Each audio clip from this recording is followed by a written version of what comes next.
or not, J-Mac, if I said the Patriots will be the top seed in the AFC, believe it or not. Jeff, which team did you say is good all of a sudden again? Believe it! Oh, with the Patriots. If you are an NFL fan, get used to it. Go to Foxborough. It's in the AFC. We're going to be winning it. Hey, you got so many. There's Bar Louie up there, Sixers. There's a Renaissance. Go to Patriots Place. Have a great time throughout the entire playoffs. AFC runs through Foxborough. No shade. No shade.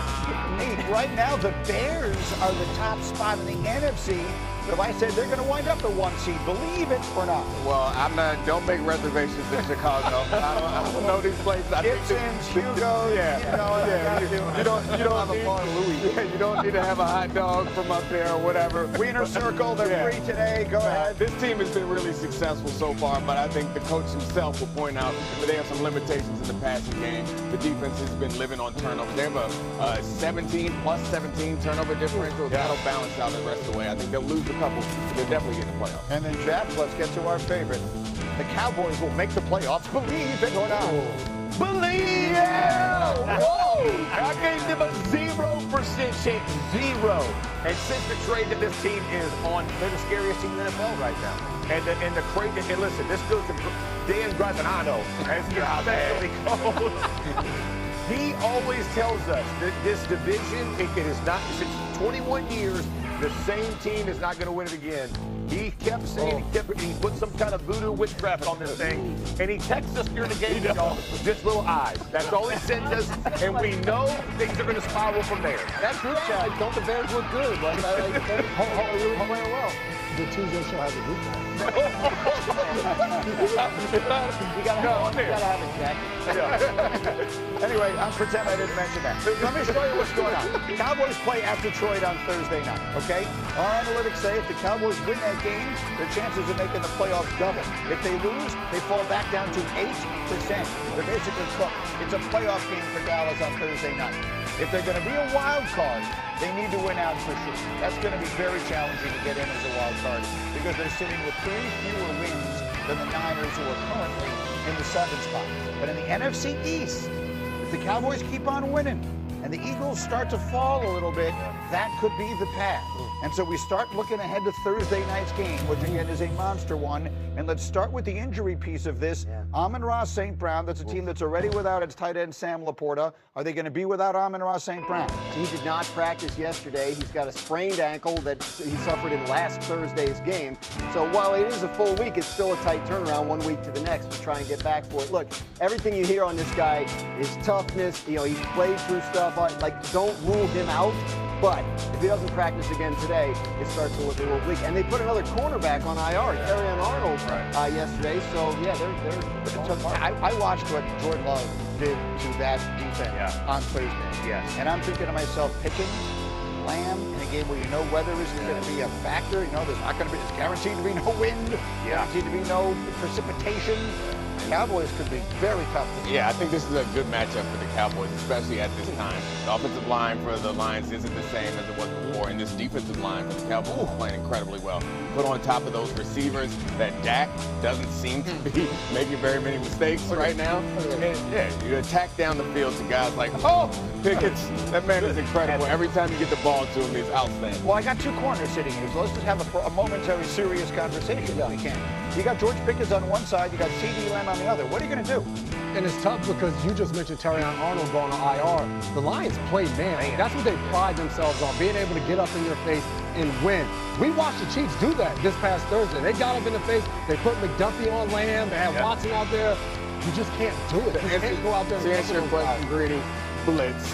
Like, all-out blitz. You got to go, and then you have a situation where if you miss the tackle when they force the quick pass, then you're in a tough situation. But I'd feel much more comfortable knowing that you're going to get pressure on the quarterback than saying, like, hey, play man up with Pickens all game. No thanks. And let me say this, too. We were talking about, like, what makes the Cowboys so different is their run defense. I think the part that we talked about that's always kind of been their Achilles heel, like the last 3 or 4 years, since the Williams and the Logan and Overshown is back, the difference of them inside, it literally forces you to either try to run outside or throw the football, and they're playing into them, into what their strength is right now.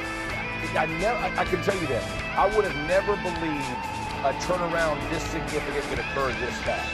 And what Eberflus and they have done in Cowboy land on the defensive side of the ball makes for tough sledding for what the Detroit Lions want to do. It's an influx of improved personnel, not just the trade deadline acquisitions, but also the guys that got healthier. You mentioned Overshown, the rookie corner, Revel, he's played well. Trevon Diggs, I think, is coming back either this week or next. So they're getting healthier on that side of the ball. The offense has been elite all year.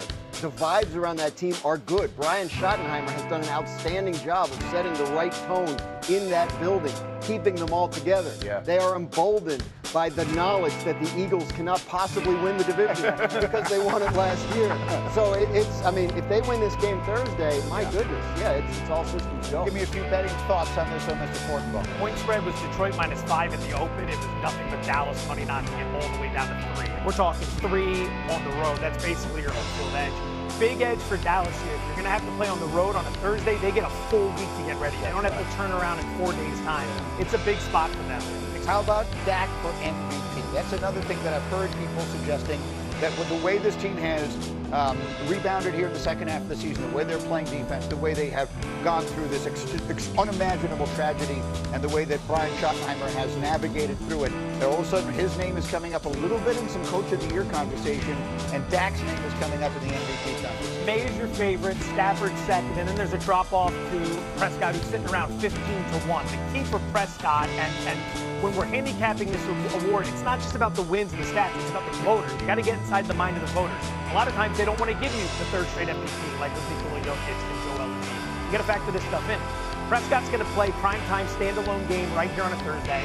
He's got 2 other primetime games coming up. One doesn't look like a primetime, but that Commanders game is a standalone on Christmas. That's 3 games where the entire world is staring at just them. Drake May's out of primetime games. You won't see him stand alone at all. Stafford's got 2. The key is in a few weeks, if Stafford and the Rams go to Seattle and win on a Thursday night in front of everyone, I think that's where Stafford locks up the award. But Prescott's got it. I mean, Dak is playing that level of ball. And here's how I can tell. Because Jeff, and there is a group chat that precedes you. It predates your arrival. The show used to just be the 4 of us. Anyway, Jeff is going nuts. I'm sitting there. We were having our post-show call yesterday. I said, I can tell you all right now, Jeff Saturday is all in. All in. Cowboys. Yeah, it's unbelievable. And again, they're offensive, but they have a very good and efficient run game. Williams is doing a great job. And I think it's under discussed about what Dak gets them in the right place. Like he sees the game exceptionally well right now, and it's like where that cross comes, right? And he understands when to push the ball down the field, when to give to Pickens, when to Lamb, when to Ferguson, like the flow of the game. So when you talk about an MVP and I watch him, it's not just floating numbers. He held the team together, man. Like he was playing great offense even when their team was really struggling. He's done a magnificent job. It doesn't even take into account like the preseason. There was no team that we talked worst about than the Cowboys. Coming in like this season is going to be a disaster. They traded their best player away. No one is paying attention to the Cowboys. Then they go and lose a bunch of games and suddenly turn around after the trade deadline. I think quickly, Jeff, to your point, I'm sitting at my brother's house on Thanksgiving. We're watching this game. Played with Brady for 10 years. He goes, Dak reminds me of the way Brady played, where he's getting them in and out of the best play. They're bringing blitz. He's getting the ball out quick. He's doing all the little things that enables your team to win.